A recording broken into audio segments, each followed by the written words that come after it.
भाइयों और बहनों, नमस्कार। आज मैं आपके सामने लेकर आया हूँ अपनी एक नई कहानी, बिरदाजी। दादाजी का सानिध्य मुझे अल्पकाल ही मिला, लेकिन वे अविस्मरणीय रहे। उनका कर्मठ और धैर्यपूर्ण व्यक्तित्व सदैव मेरी रचनाओं में उपस्थित रहा है। इस छोटी सी रचना के द्वारा एक बार फिर मैं उस महान शख्स को स्मरण कर रहा हूँ। उन्हें नमन। सुबह का समय रात के अंधेरे को चीरते हुए सूरज का प्रकाश धरती पर उतरने लगा। आसमान पक्षियों की कलरव से गूंजने लगा। पेड़ पौधों पर शीतल हवा सरसराने लगी। दैनिक कार्यों से निवृत्त होकर बिरदाजी अपने खेत के बीच में खड़ी मेड़ी की सीढ़ियों पर आ बैठा और गांव से आने वाली गडार की ओर देखने लगा। उम्र के 7 दशक पार हो चुके हैं। बिरदाजी अत्यधिक बूढ़ा और कमज़ोर हो गया है। सिर और दाढ़ी के बालों में सफ़ेदी छा गई है। कानों में ऊंचा सुनाई देने लगा है और आंखों से कम दिखाई देने लगा है। कमर झुक गई है। चलने फिरने के लिए उसे लाठी का सहारा लेना पड़ता है। बूढ़ी काया को कई तरह के रोगों ने जकड़ लिया है। पैरों में सूजन आ गई है। बीमारी के कारण कई वर्षों से उसने रोटी में नमक खाना छोड़ दिया है। बिरदाजी की नज़रें बार बार गांव से आने वाली गडार पर जाकर पड़ रही है। मन में चिंता सिर उठा रही है। 4-5 दिनों से उसका नन्हा सा पोता शामू बीमार पड़ा है। शामू 10 साल का हो गया है। वह 5वीं कक्षा में पढ़ने लगा है। शामू अपने दादाजी का पूरा ख्याल रखता है। सुबह उठते ही उसके लिए वह चाय लेकर दौड़ा चला आता है। स्कूल जाने से पहले खाना ले आता है। स्कूल से छुट्टी होने के बाद शाम को वह फिर चाय ले आता है। किताबों का बस्ता भी साथ में लेकर आ जाता है। उसके नज़दीक बैठकर वह लिखाई पढ़ाई करता रहता है। वह उसके इर्द गिर्द खेलता रहता है और उसके छोटे मोटे कामों को कर देता है। सहसा बिरदाजी की नज़रें टाटे पर पड़ी। उसकी पत्नी भूली केटली हाथ में लटकाए हुए आ रही थी। दुबला पतला शरीर, झुकी हुई कमर और लंगड़ी चाल। भूली भी अत्यधिक बूढ़ी हो गई है। जीवन भर दुख देखा है बेचारी ने। अभी तक आराम नसीब नहीं हुआ है। दिन भर घर के कामों में लगी रहती है। पत्नी के प्रति बिरदाजी के हृदय में करुणा भर आई।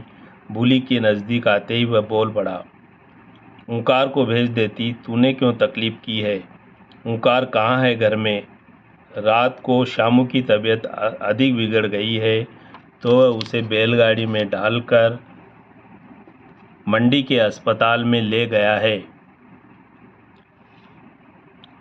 बहू भी साथ में गई है। क्या शामू की तबीयत ज़्यादा बिगड़ गई है? क्या हो गया है उसे? रात को अत्यधिक उल्टियाँ, घबराहट और नसों में खिंचाव होने लगा था। उसके गर्दन मुड़ गई, मुंह टेढ़ा हो गया और हाथ पैर अकड़ने लगे थे। हटाटिया की बीमारी हो गई है उसे। यह सुनकर बिरदाजी को गहरा सदमा लगा। कुछ क्षणों की खामोशी के बाद वह फिर बोला, कोई खबर आई मंडी के अस्पताल से? हाँ, लक्ष्मीचंद लौटा है अस्पताल से। कह रहा था डॉक्टरों ने झेल लिया है, बोतलें चढ़ा दी है, सुइयां लगा दी है, लड़के की तबीयत में सुधार हो रहा है, चिंता करने की बात नहीं है। बिरदाजी अब कुछ नहीं बोला। भूली ने केटली में से चाय गिलास में भरी। गिलास उठाकर वह चाय सुड़कने लगा। थोड़ी ही देर में चाय पीकर उसने गिलास नीचे रख दिया। भूली ने गिलास और केटली उठाई और जाकर कुंडी में धो लाई। बिरदाजी के नज़दीक आकर वह बोली, मैं जा रही हूँ, आज की रोटी थोड़ी देर से लेकर आऊँगी। हाँ, कोई बात नहीं, तेरे से जब बन जाए तब ले आना। यह सुनकर भूली चल पड़ी। थोड़ी ही देर में वह टाटे से बाहर निकल गई। पीड़ा के बोझ से बिरदाजी का हृदय भारी होने लगा। उसके मन में कई तरह के विचार उमड़ने घूमने लगे। लगभग 5 दशक पूर्व बिरदाजी का विवाह भूली के साथ हुआ था। उसका परिवार बहुत बड़ा था। 5 भाइयों और 2 बहनों में वह सबसे छोटा था। सभी भाई बहनों के विवाह होने के बाद उनमें बंटवारा हो गया था। गुवाड़ में ही बिरदाजी को एक छोटा सा कच्चा घर मिला था। भूली के साथ वह उसमें रहने लगा था। बचपन से ही बिरदाजी को अपने पुश्तैनी काम में रुचि थी। पिताजी के साथ वह लकड़ी का काम करता रहता था। धीरे धीरे इस कार्य में वह पारंगत हो गया था। बंटवारा होने के बाद अपने घर के सामने नीम के पेड़ के नीचे उसने खतौड़ लगा ली थी। गांव के किसानों के लिए वह हल कुरी, बैलगाड़ी और मकानों की खिड़कियां दरवाजे बनाने लगा था। गांव के लोगों को भी उसका काम पसंद आने लगा था। भूली भी उसका पूरा सहयोग करने लगी थी। उसने घर संभाल लिया था। मेहनत और ईमानदारी के बल पर ही बिरदाजी ने ज़िंदगी में कई बड़े बड़े काम किए थे। अपने घर में 3 लड़कियों और एक लड़के का जन्म उसके घर में 3 लड़कियों और एक लड़के का जन्म हुआ था। अपनी मेहनत के बल पर ही उसने 4 बच्चों का पालन पोषण व उनके विवाह किए थे। बंटवारे में उसे एक कच्चे घर के अलावा कुछ नहीं मिला था। अपनी मेहनत के बल पर ही उसने यह पक्का मकान बनाया था। एक 5 बीघा खेत खरीदा था जिस पर कुआं खोदा था। जानवरों से फसलों को बचाने के लिए खेत की चारों मेड़ों पर पत्थरों की दीवार खड़ी की थी और कुएं के नज़दीक ही यह 2 मंजिला मेड़ी बनाई थी। इन कार्यों को करते करते बिरदाजी की लंबी उम्र गुजर गई थी। उसके घर में 3 पोते और 2 पोतियों का जन्म हो गया था। भूली और वह दोनों बूढ़े हो गए थे। उसकी दाढ़ी, मूंछों और सिर के बाल सफ़ेद हो गए थे। शरीर दुर्बल हो गया था। चेहरे पर झुर्रियाँ पड़ गई थी। कमर झुक गई थी और चलने फिरने के लिए उसे लाठी का सहारा लेना पड़ता था। आंखों से कम दिखाई देने लगा था और कानों से ऊंचा सुनाई पड़ने लगा था। उसे अपने दैनिक कार्यों को निपटाने में भी परेशानी होने लगी थी। इसीलिए उसने खेत पर ही रहने का निश्चय कर लिया था। कुएं के किनारे खड़ी इस मेड़ी को उसने स्वयं अपने हाथों से बनाया था। ऊपर का कमरा हवादार था। 3 तरफ की दीवारों में बड़ी बड़ी खिड़कियां थी। सामने की दीवार में छोटा सा दरवाज़ा लगा था और दरवाजे के सामने ही सीढ़ियाँ बनी हुई थी। इस कमरे में बिरदाजी ने अपनी खाट बिछा ली थी। बूढ़ी हड्डियों में खाट की बाढ़ गड़ती थी, इसलिए एक बोरे में घास फूस भरकर उसका गद्दा बनाकर खाट पर बिछा लिया था। एक कोने में पानी का मटका रख दिया था और दूसरे कोने में तंदूरा खड़ा कर दिया था। जब कभी बिरदाजी का मन दुखी होने लगता था, वह तंदूरा उठा लेता था। उसकी नज़रें दूर बालाजी के मंदिर के गुंबद पर लहराते हुए लाल रंग के झंडे पर जा टिकती थी और वह ऊंची आवाज़ में भजन गाने लगता था। मुँह बैठ्यो था के द्वार, मारा खान्या का बालाजी, थे सुन लो मारी पुकार, मारा खान्या का बालाजी। हृदय की पीड़ा उसके स्वर में फूट पड़ती थी, जिसे सुनकर राह में गुजरने वाला व्यक्ति भाव विह्वल हो उठता था और ठहर कर बिरदाजी का भजन सुनने लगता था। जब से बिरदाजी कुएं पर बनी इस मेड़ी में आकर रहने लगा है, उसका नन्हा सा पोता शामू उसका पूरा ख्याल रखने लगा है।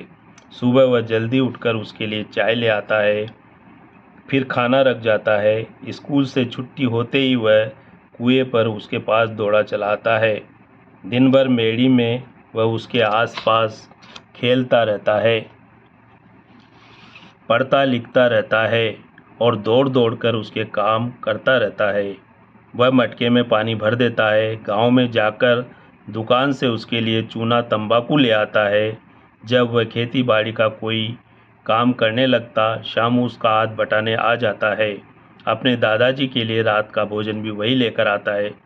4-5 दिनों से शामू कुएं पर नहीं आ रहा है, वह बीमार पड़ा है। यह सुनकर बिरदाजी के मन में चिंता भर आई है।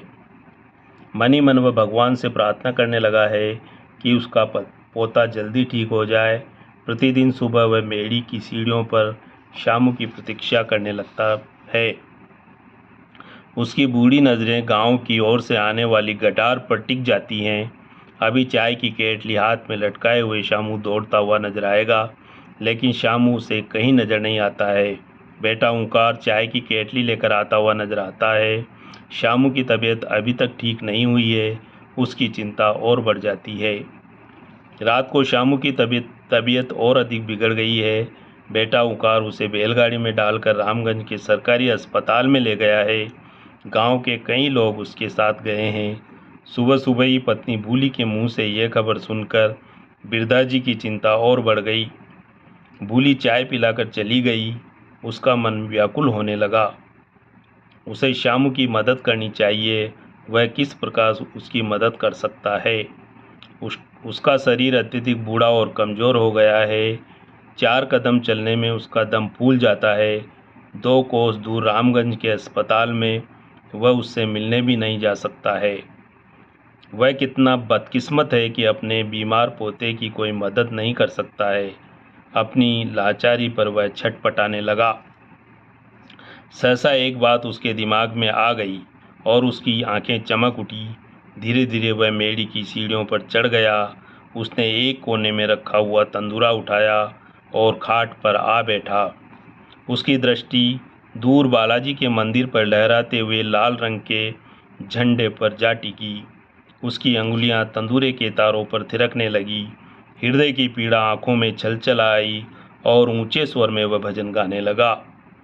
मुँह बैठ्यो था के द्वार, मारा खान्या का बालाजी, थे सुन लो मारी पुकार, मारा खान्या का बालाजी। बिरदाजी को जब भी श्यामू की याद आती वह तंदूरा उठा लेता और बालाजी का भजन गाने लगता। प्रार्थना, यही तो एक हथियार उसके पास है जिसके द्वारा वह श्यामू की मदद कर सकता है। जब भी उसे श्यामू की याद आने लगती वह गाने लगता और उसकी स्वर की वेदना सुनकर राह में गुजरने वाले राहगीर वहीं ठहर जाते और उसके भजन को सुनने लगते। इसी तरह 7-8 दिन गुजर गए। अभी तक श्यामू ठीक होकर गांव नहीं लौटा तो उसकी चिंता बढ़ने लगी। मन में निराशा भरने लगी, लेकिन उसने हिम्मत नहीं हारी। वह अच्छी तरह से जानता है कि खान्या के बालाजी बड़े चमत्कारी हैं। मुसीबत के समय में वे सबकी मदद करते हैं। प्रार्थना में बहुत बड़ी शक्ति होती है। बालाजी को उसके पोते को ठीक करना ही पड़ेगा। सुबह उठते ही उसने तंदूरा उठा लिया।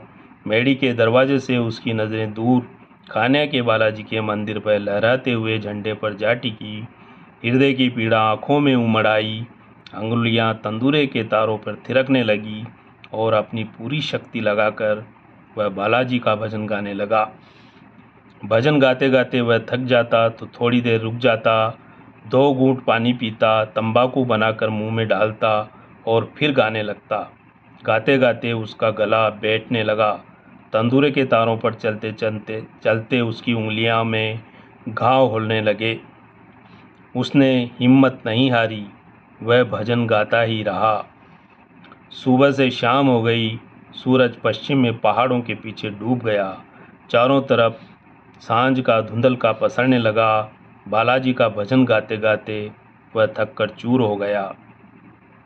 उसके शरीर की शक्ति जवाब दे गई। मन में निराशा भरने लगी। मन डूबने लगा। उसका स्वर थम गया। कातर दृष्टि से वह खान्या के बालाजी के मंदिर की ओर देखने लगा। देखते देखते उसकी आंखों में पानी चलाने लगा। दादाजी, दादाजी। सहसा श्यामू की पुकार सुनकर वह चौंक पड़ा। अपनी आंखों के सामने खड़े मुस्कुराते हुए श्यामू को देखकर वह भाव विह्वल हो उठा। बाहें फैलाकर उसने पोते को अपने गले लगा लिया। उसके हृदय की खुशी सीमा पार कर गई। बालाजी के प्रति मन में श्रद्धा उमड़ आई और दूसरे ही क्षण तंदूरा उठाकर वह अपनी पूरी शक्ति लगाकर फिर भजन गाने लगा। मुँह बैठ्यो था के द्वार, मारा खान्या का बालाजी, मुँह बैठ्यो था के द्वार, मारा खान्या का बालाजी, थे सुन लो मारी पुकार, मारा खान्या का बालाजी, थे सुन लो मारी पुकार, मारा खान्या का बालाजी। तो भाइयों और बहनों, यह थी कहानी बिरदाजी। इसी तरह की एक और कहानी लेकर मैं शीघ्र ही फिर आपके बीच हाजिर होऊंगा। धन्यवाद।